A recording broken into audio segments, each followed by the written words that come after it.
Hello, everybody, and welcome to another Only One Hotspur podcast. We hope that you are not bored of us just yet, but it is just me and Joe, and we are going to be previewing our game against Newcastle.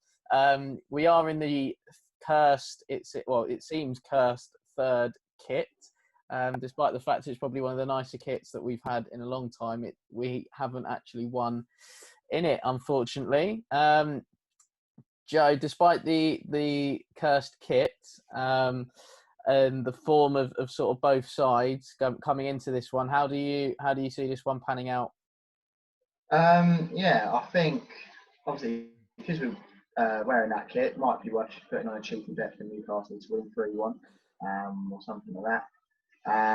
Obviously, that's for those over the age of 18, right? That can. Yeah, of course. Or just take your parents' phone.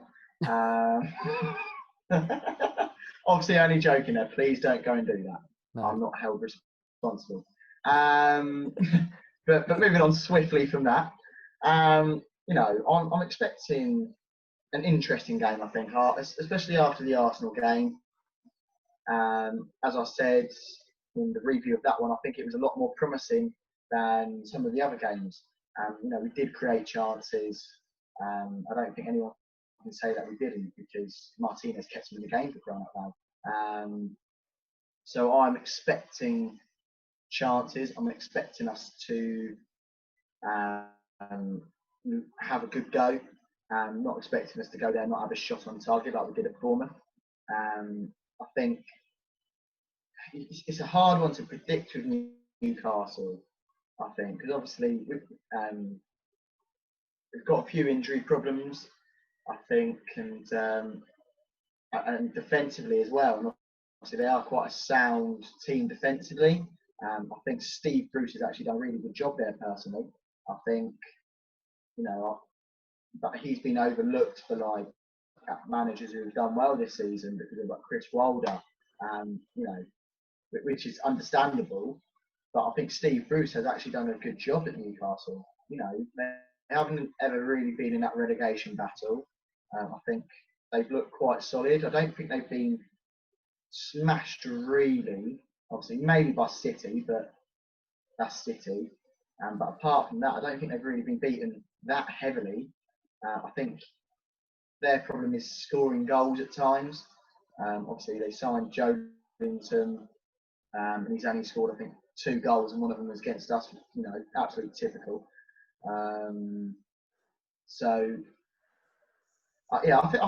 looking forward to it, partly, but it's just one of them games, isn't it? In Newcastle, you can never be too confident because they can always just put in a performance, and I think we never really have the most convincing game against Newcastle.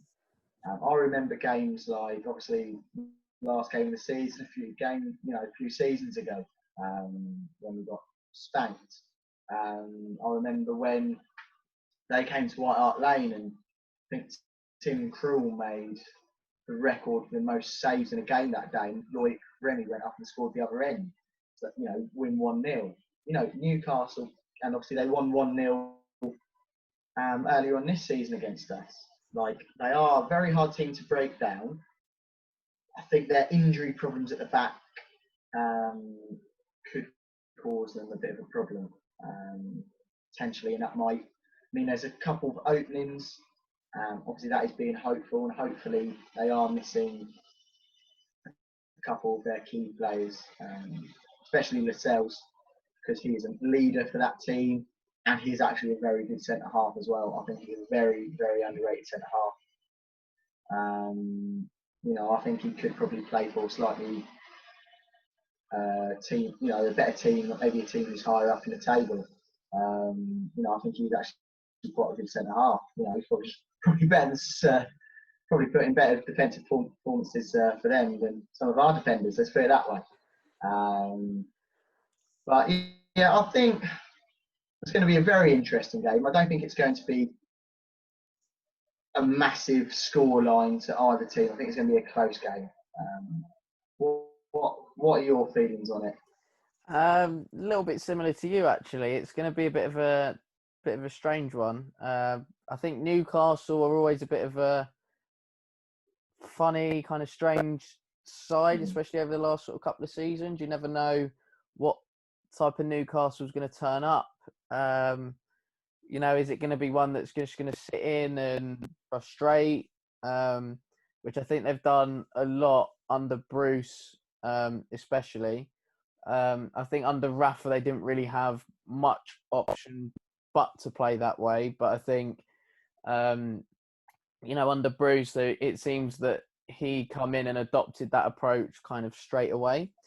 And I think that's probably why. I mean, the fans weren't happy, Rafa leaving and Bruce coming in anyway. But it's certainly, I think the style of play hasn't really helped them too much. I know in terms of points and league positions, they're probably better off. But you sort of look and wonder, has there been much improvement actually in Newcastle as a team and as a side? Not really. I know it's a difficult environment to be in at the minute, what with what's going on, takeover talks, walking into an atmosphere at a football club where the fans are trying to do virtually all they can to get the owner out, and stuff like that. I think, as you said, their problem's been scoring goals and not conceding them. Although I have had a discussion with somebody sort of earlier on in the season about Newcastle, we thought it was the other way round, which was quite funny. Because, like I said, I don't know if anybody's watched Newcastle this season, but yeah, it's definitely been going the other way. But I think it's getting the support to Joel Linton that's been the issue. And I think fans have also been frustrated with some of Bruce's comments in certain press conferences. You go from a man like Rafael Benitez, who's talking about building something for the city and for the football club, and then you've got a man like Bruce that's come in and is sort of saying, well, we're doing well, we're not in a relegation battle. I think that mindset and that change in mindset and mentality has been quite hard for Newcastle fans to really swallow, because like I say, they've gone from Rafa, who I think tactically is a brilliant manager, and does very, very well, wherever he's gone, in my opinion, probably barring the Real Madrid spell that he's had. I think, like I say, wherever he's gone, he's done a really, really good job.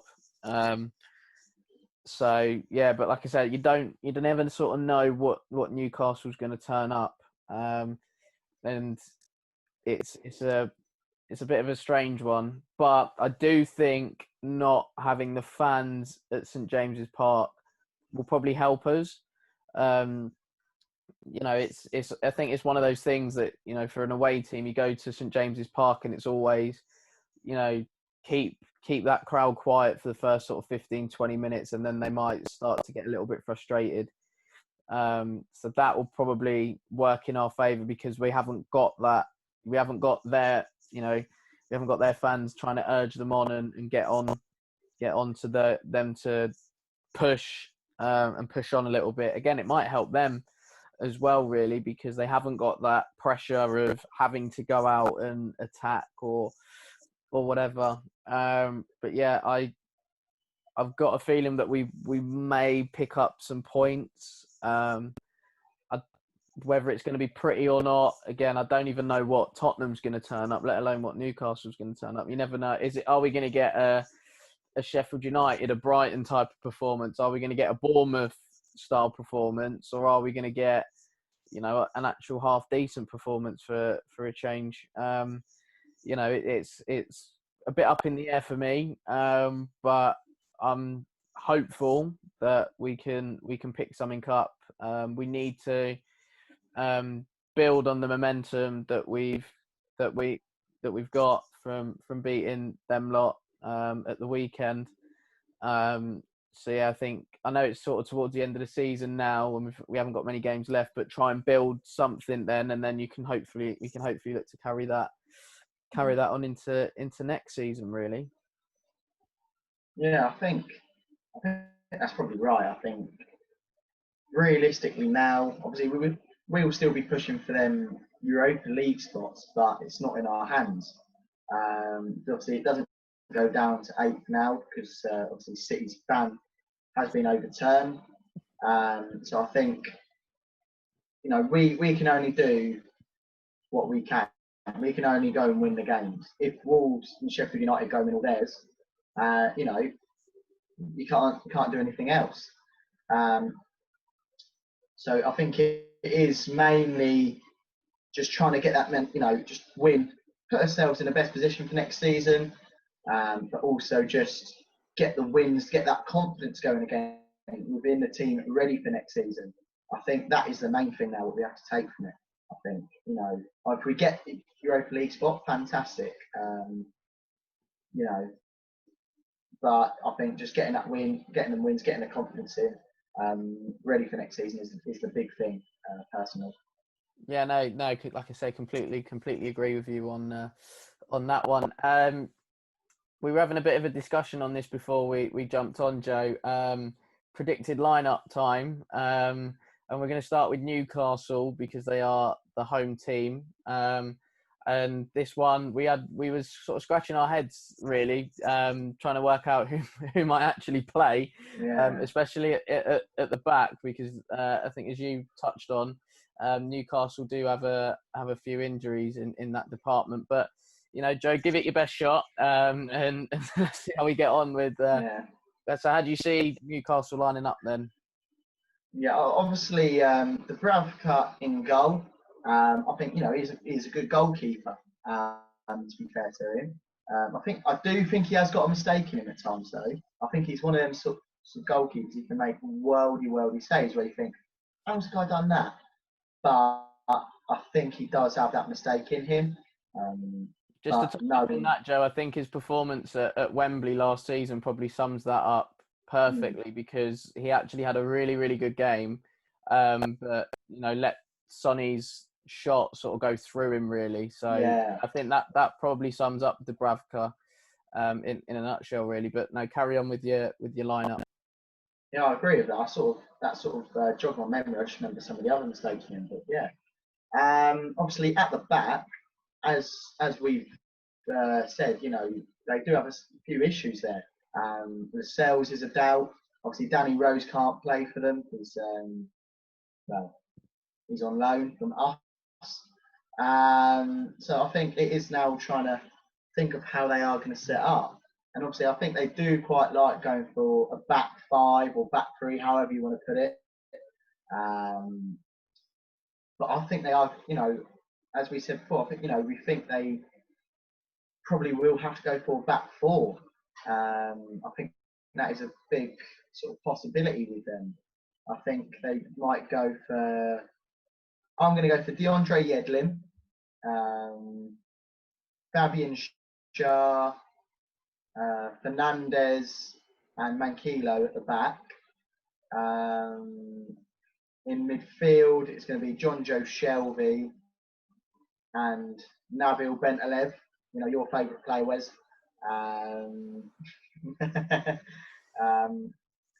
Then I think we had apparently Maximan might be a doubt as well for them. But I've got a feeling he'll play. And I tell you what, he's a cracking player. He's one of them players who just excites you, isn't he? It's a bit of skill. He's a bit, he's like a raw player, if that makes sense. And I love players like that. They get you up off your seat. Shane is playing for them. But it'll be good to see him play anyway. Left on the left, maybe like Matt Ritchie, because obviously he's quite sound defensively as well, isn't he?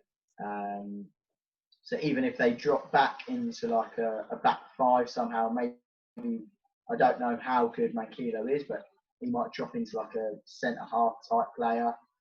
You never know. That can maybe be an option. So I think that's my midfield four for them. I reckon Almiron will play sort of just ahead of them. as almost like a centre forward type player. He's quite good at his running, isn't he? I think that's one of his big things. He never stops. And I reckon Gale will get the shout for them up top because he actually seems to have started a bit of a hot-ish streak for them. I think he's got a few goals in the past few games. I think Steve Bruce will, keep the faith in him for that. Obviously, if not, I reckon it'll obviously be Joelinton or Gale, but I'm just going for Gale to start for them up top. Yeah, what's your team for them? Yeah, I think for me, my Newcastle lineup, I think again Dubravka in goal. Since he's come in, I think he's been fantastic for Newcastle since they brought him. An absolute bargain in my opinion. I think it was something ridiculous like 4 million they got him for, and they've certainly got their money's worth. That's for sure. Right back, this could easily be a flip of a coin between Yedlin and Valentino Lazaro. Do you know what? I'm going to go with Lazaro, and I'm going to go with him as a wing back, because I think they might revert to a back five and have Fernandez, Lascelles. I know he's doubtful, but there's a part of me that anticipates that he'll get the shout, and he'll pass it like a fitness test and play. So yeah, it'll be Fernandez, Lascelles, and Fabian Schär as the three centre halves.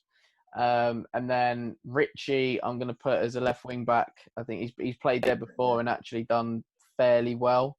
I think he's one of those Matt Ritchie that gives everything.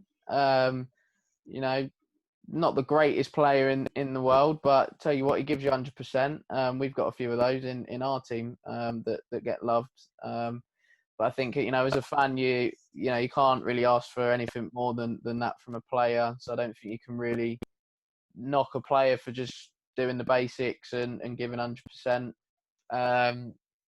So yeah, I think he'll get the nod at left wing back. Yeah, could be Manquillo that plays there as well.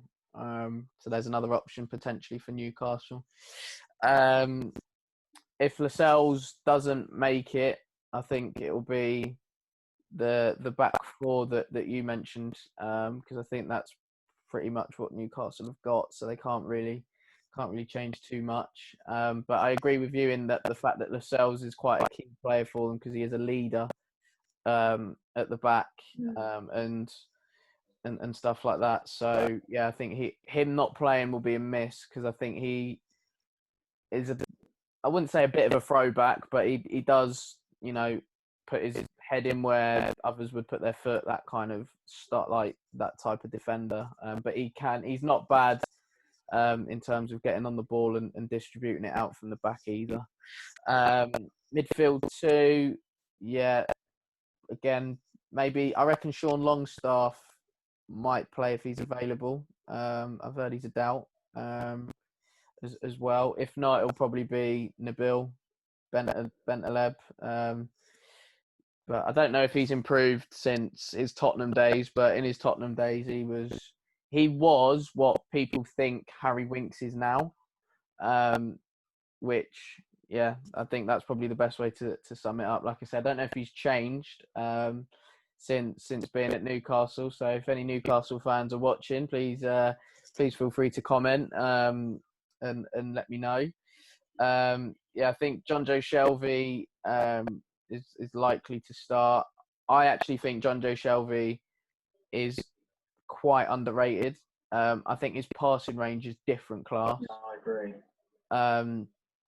I could put the ball on a sixpence for any, tell me where you want it and he'll find you, like absolute sat nav kind of thing. So yeah, and I actually quite like John Joe Shelvey as a player. Like I say, his passing range is just different class. I just think with him, he lets himself down a little bit at times with certain things that he does. So, which obviously isn't ideal. But I think he really had the opportunity to go to Newcastle and propel his career and get that kick started again. I don't think it's really worked as he would have anticipated. Been in and out of the side a lot ever since he joined, really. Sort of been in and out of the team. Yeah, so then I think Miguel Almiron will play from the right. He's played there a lot this season. I think, as you said as well, Joe never stops running, like a Duracell battery, just keeps on going and going and going. And always looks threatening. I don't think he's one of those players that always looks threatening without always doing something threatening, if that makes sense. Whenever he gets the ball, him and St. Maximin, you're off your seat, you're on the edge of your seat, you're wondering what they can do next. So yeah, I anticipate Almiron from the right, and St. Maximin from the left. I think that's probably his best position. And he's been a really, really good addition to this Newcastle team in terms of a ball carrier. As you said, exciting, gets fans off their seats. It's what Newcastle fans like. I've got a few mates of mine who are Newcastle fans, and they really do like Saint Maximin. And he's, if you speak to Newcastle fans of like players gone by, they speak about the number nines and everything like that, but actually there's also players like David Ginola, Laurent Robert, the flair players that get them off their seats, and stuff like that as well. And St. Maximin definitely fits into that category. Up top, I think it'll be Joel Linton. I think if they are to play a 5-4-1, then it has to be a bit more of a target man, as opposed to Gale. I think Gale is more of an impact player. Scored a hatful of goals in the Championship, and has done throughout his career. I think he's found playing in the Premier League a bit of a struggle. Always question marks as to whether he can score at this level. But then, having said that, he's bagged a few since the restart, and actually, it still looks his lively self. I think that's one thing you can always say about Dwight Gale. He is quite a lively player. That's how I anticipate Newcastle to line up. Like I say, 5-4-1, with Lascelles in. If they don't, then maybe Lazaro might play from the right, and they go a bit more, as you said, then with and a bit. If Lascelles doesn't play, I anticipate a bit more of a lineup like you predicted. To be fair, maybe one or two changes here and there, but other than that, I can't really look past the lineup you gave, really. So Joe, how do you see the mighty Spurs lining up? How are we going to set up, and how are we going to try and get the win, the all important win, to put us in bit more of a contention yet again for Europe next season? Yeah, I think this is going to be a very interesting one. Obviously, Hugo in goal, but obviously, I don't think Serge will play. Obviously, really unfortunate circumstances. Obviously, yeah. So just trying to think how we will set up because of that. And I've got two teams in my head here. Because obviously Tanganga has only just come back as well. So whether or not he wants to risk him up against a Newcastle side, who can also be quite dogged, it'll be an interesting one. So I'll quickly read off my two teams. First one is how I think he is going to go. I think he is going to go for JT at the right back. I think he's going to risk him, to be honest. I then think it Gonna risk it for a chocolate biscuit. Toby. Should have known that was coming with you. So basically, it's you. I think he's going to stick with Toby and Sanchez because, to be fair to them, they had a cracking game against Arsenal. I think Davis, obviously left back. I think it is going to be. It's probably going to be almost the same. I think Sissoko, Winks, Lucas, Gio, Son, Kane. But my other team, what I think I might prefer for this game would be Hugo in goal. It would be Toby, Sanchez, Jan, and Davis. Like Davis as a left wing back. I'd have Gedson Fernandez as a right wing back, because obviously Jose Mourinho has said, that he's looked at him there. He said right back, but I personally think Gedson Fernandez would be. I think he'd actually be quite a good right wing back. I think he's quite, not no slouch. Seems quite nippy. Likes to get about. I think he could be quite a good little right wing back. But I think if you put him at actual right back, maybe his defensive qualities might be questioned. But then again, the way Jose plays with that back four, obviously the right back, Serge does normally push on. So he might even get away with it there, I guess, thinking about it. But still, I think I'll still go with what I'm going with. Then I will go for Sissoko, because let's face it, he'll play. Sissoko and Gio in the middle. Then I'd probably say Son, Lucas, and Kane as like almost a front three. But I reckon Son and Moura might come in a bit more narrow at times, almost like a 3-4-2-1, rather than a 3-4-3, if that makes sense. But yeah, I think that right back slot is going to be the interesting one there. I think it'll be more or less the same otherwise to the derby, because everyone, to be fair, put in a really good shift. So, you can't actually criticise that. Even Sissoko had a good shift, for himself. Quickly add that bit in there. But yeah, I'm quite interested to hear yours now, because obviously I think that right back situation for this game is getting to be quite interesting. Yeah, no, 100%. I think, JT is probably the standout candidate for that right back spot. Obviously on the bench for Derby Day, so that says to me that if he is, I know he would probably, in an ideal world, wouldn't want to rush him back, but if he can make the bench, then there might be a chance. There could have been a chance for him to potentially get on the pitch, should he be needed on Derby Day.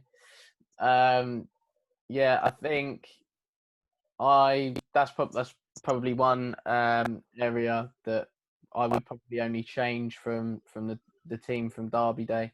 So that's Hugo in goal, JT Tanganga at right back, Toby and Sanchez at centre half, with Davis at left back. Although, having said that, I think you mentioned the way that we play. We tend to have one fullback that really attacks, and then the other one kind of stays at home and is more defensive. So, is there a potential scenario whereby we have Tanganga at right back and he can be that more defensive one, and then Sessegnon at left back because he can just get forward?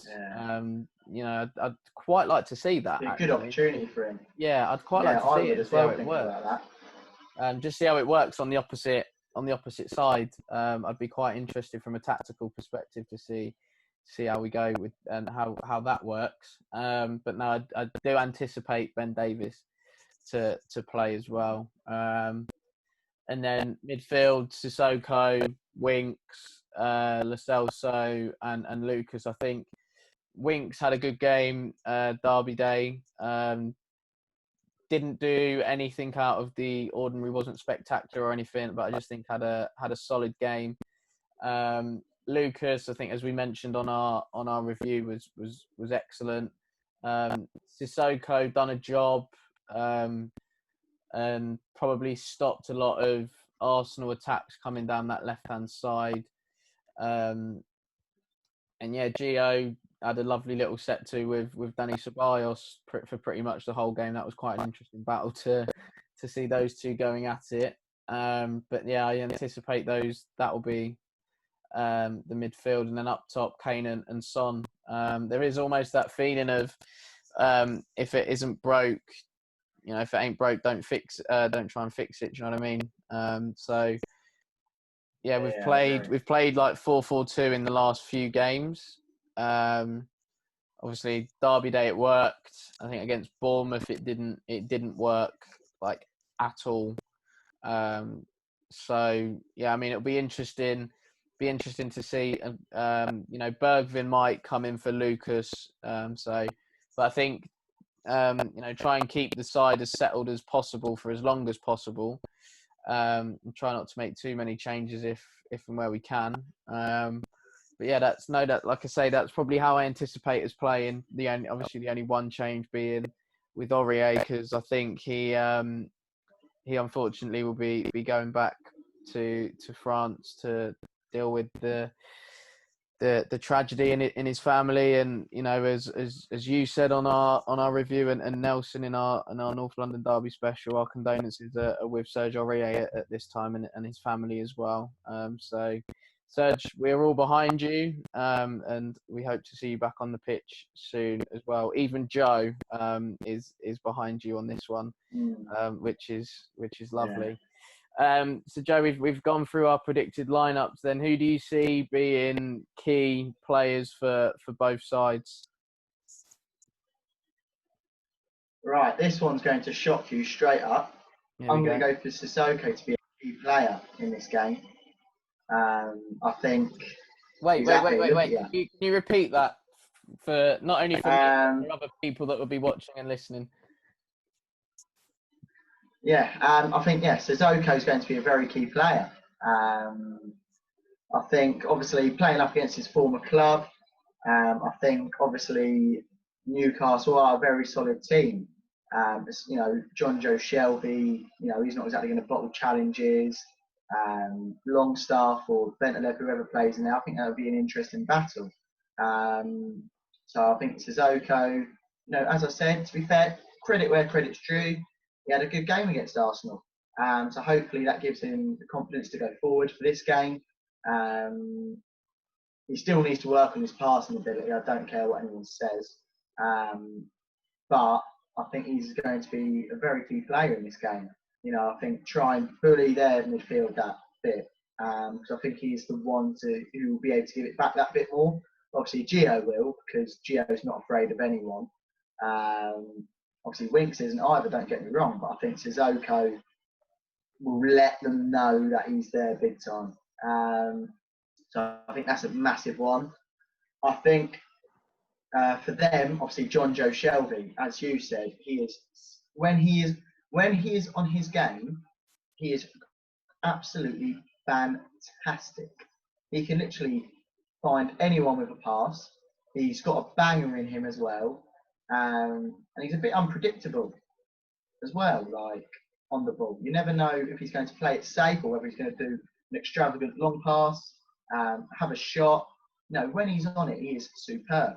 But I think it doesn't happen enough for them. I think, it's fair to say. But he's a cracking player. I think at the back for us, I think whoever comes in for Serge has got a big opportunity as well. As we've said, it is very, very unfortunate circumstances, but at the minute, Serge is starting every single game. This is an opportunity for a player to come into a position and try and stake their claim. That's an opportunity for a player there, so that which could benefit the team for this game, because they could come in and have an absolute blinder because they're trying to show Jose what they've got, which I always find interesting. When a player gets an opportunity, they've got to take it by the scruff of the neck. I think Gio as well is going to be very, very important in this game. I think this is going to be where we have to see Gio at his best, because obviously Newcastle, they will set up tight. They won't let us. really try not to let us play it in behind, play them little through balls in. Gio's got to be on top of his game, trying to get them passes going, trying to get the team going. Obviously, driving with the ball. I think our wide players as well, have to be key in this game because they have to be trying to get into the spaces behind their wing backs. I think because that is where I think we could break them down because they're back three, the actual central three will be very hard to break down because I have to admit, they're a very solid unit. I give great credit to them. They never really make too many mistakes. I don't think. They're very solid. They don't concede too many goals. And if they do concede one goal, it's not like they then just open up anyway. And I think if Lascelles plays, what a key player he is for them. As I've said, I really like him. I think, as I said, he can really go. I think he could probably move clubs to go to a bigger club. I really do. Like, you look at some of the big clubs, they're crying out for centre half. Crying out for centre half. And I think Lascelles is always one who gets overlooked. Maybe because of the team who he plays for, maybe because of the style they play, but obviously people always maybe look at like a Nathan Ake. But thinking about it, I think I'd probably rather Lascelles. Obviously, Ake's got the left foot, being a left-footed centre half, going for him. But I think if you look at Bournemouth this season, conceding goals left, right, centre, Lascelles is obviously in a very solid unit and he's a natural leader. A leader, something what we don't know too much of, by the way. I'm not saying, I would like to see him at Tottenham. I don't think he's, I think it's one of them where but yeah, that's a talk for a different day anyway. I don't want to actually waffle on about that too much, but I like him a lot. He's a player I've got a lot of respect for. But yeah, I think Gio is probably going to be our most key player because I think he's got a very, very tough job on his hands. That's my view personally. Who do you think is going to be key players? Starting off with Newcastle, obviously they are the home team. I think the spine of their team is going to be key. I think Dubravka in goal, if he pulls off another half decent performance, they're in with a shout of getting something from the game. Like I said earlier, they've got their money's worth out of him, and I think he's been up there for me in terms of one of the best keepers in the league since he joined. Very rarely makes mistakes and stuff like that. I think he just gets overlooked, a little bit similar to what you said about Lascelles. Really, he gets overlooked because of the team he plays for and the style in which they play. And I think he's actually up there in terms of having the most saves in the Premier League this season as well. I think, again, like you said about Lascelles, if he plays, it'll be key. Marshalling that back line, keeping everybody in check, and stuff like that. Yeah, I think he'll be key should he play. Yeah, Shelvey will be key for Newcastle, trying to get them playing, trying to get the game playing at their tempo and at their pace, and actually. I think his passing range will be key to trying to hit us on the counter attack as well.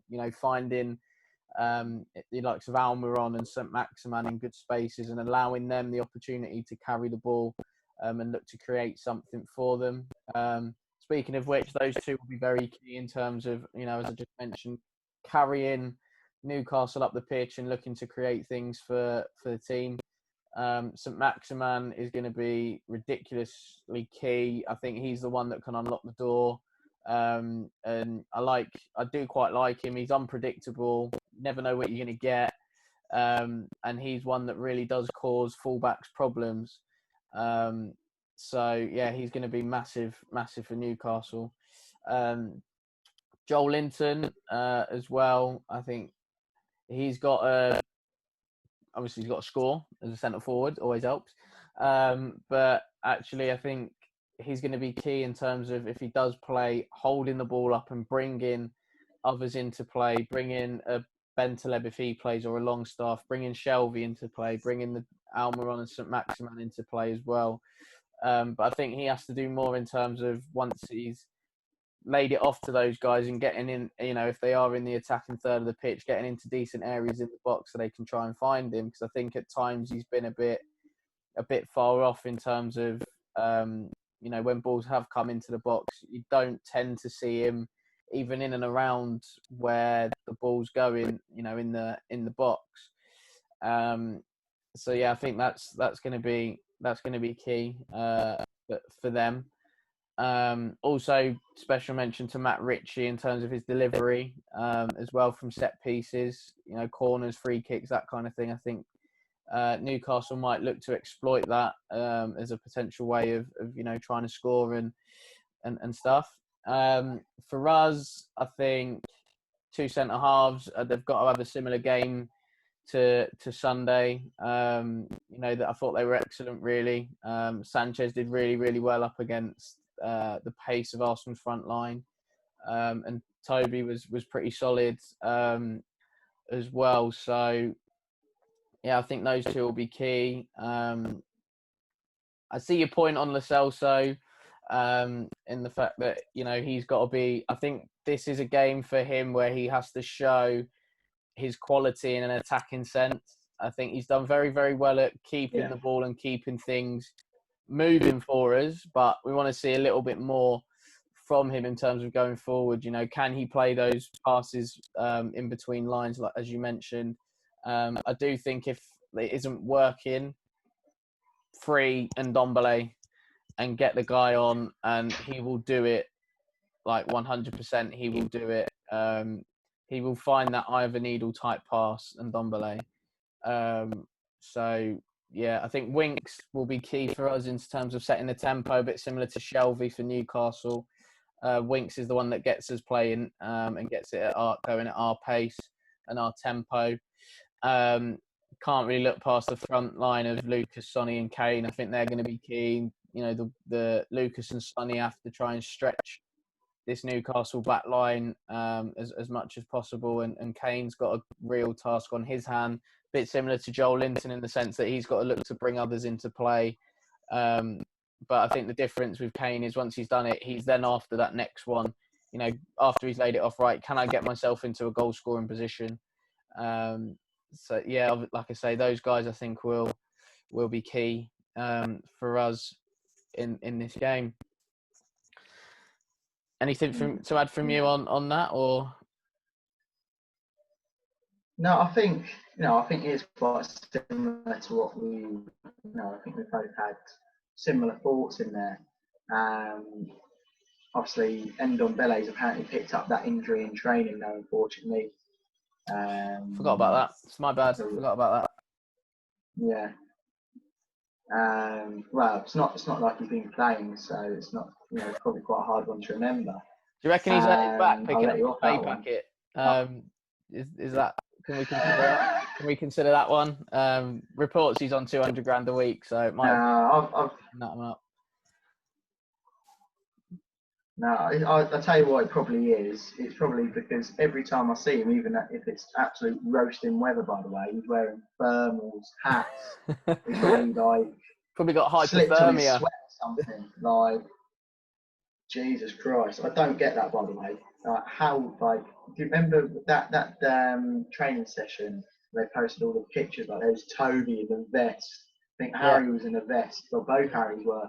Then there's just a picture of Ndombele. He's got the tracksuit on. He's got a beanie hat on. I'm like, is this picture from like December? And they just accidentally slipped it in here. Like, what? Like, I didn't get it. Like, yeah, crazy man. Yeah. But no, I agree with you on the key players. So Joe, last one then. because I don't know if you can tell, but it's getting a bit dark in my room. Electricity, we forgot to pay the bill, so want to try and get this one out before people can't see me anymore, because we have recorded this one a bit later than usual. Score prediction and who's going to score? What are you going for? Right, I'm 1-0. 1-0 Tottenham. Because I think, as we've said, Newcastle don't score too many goals and they don't concede too many. And I think 1-0. Yeah, I'm definitely going 1-0. Goal scoring. It's goal scorer. I'm going to go. Gio's going to get his first Premier League goal.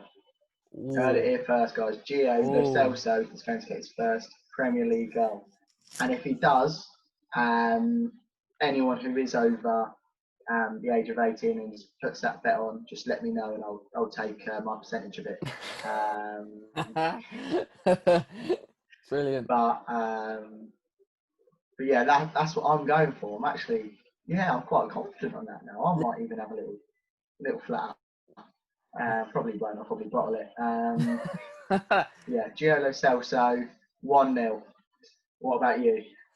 I'm going to go with 2-1 to Tottenham.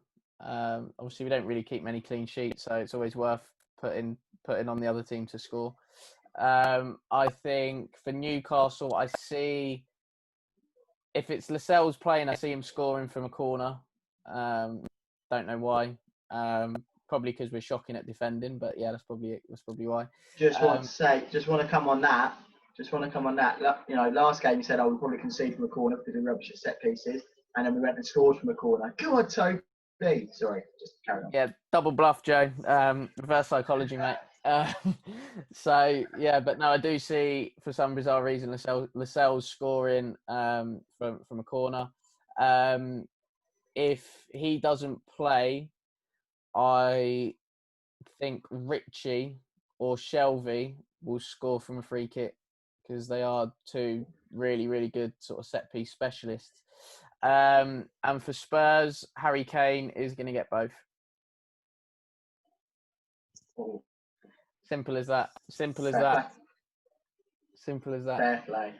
Right then, guys, that is it for our preview for the Newcastle game. I hope you can still see me. It has got incredibly dark in my room, and as I said, I forgot to pay the electricity bill this week. But no, make sure you like the video, comment your thoughts on the comment section on our YouTube video on lineups and predicted scores. And make sure you subscribe as well. We are looking to push 100 subscribers before the season is out, so we would really, really appreciate it if any people that are listening, that you subscribe. And when you do subscribe, turn that notification bell on so you know every time we post a video. And we're also on Spotify, so make sure you follow us on there as well. And don't forget to follow us on social media at Only One Hotspur. For more Tottenham-based content. All that is left to say is we hope you enjoy the game, get behind the team, and up the Spurs. Up the Spurs.